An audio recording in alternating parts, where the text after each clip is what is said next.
তোমার প্ল্যান খুব ভালো কাজ করেছে। এই জ্বরের অভিনয়টা করার জন্য রোশো এখন আমার সাথেই থাকছে। আমার যে কি ভালো লাগছে, আমি আমি তোমাকে বলে বোঝাতে পারবো না। Thank you so much.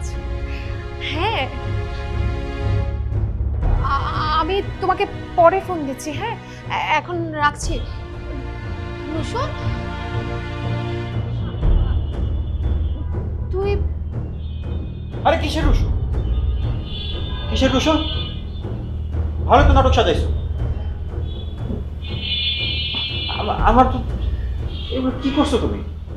হ্যাঁ, তোমাকে এত কমপ্লেক্সিটির মধ্যে ফালাই দিয়ে তুমি তুমি তুমি এগুলো সব তোমার প্ল্যান ছিল? তুই তুই বুঝতে পারছিস না বাবা। আমি আমি যা করেছি, আমি মা হয়ে করেছি। আমি তো কোনো কিছু অন্যায় করিনি। তুমি অন্যায় করো নাই। তোমরা কেউ কখনো অন্যায় করো না। যত অন্যায় করে সবই রুশো করে। আমি সাজাইছো। তুমি যে ক্যারেক্টারগুলো বসাইছো না, যে ড্রামাটা ক্রিয়েট করছো, এই ড্রামাগুলো দিয়ে তুমি তার একটা সিনেমা বানায় ফেলতা। এই সিনেমাটা বানাইলে তো কয়েকজন মানুষ, কয়েকজন টেকনিশিয়ান কাজ পেতো।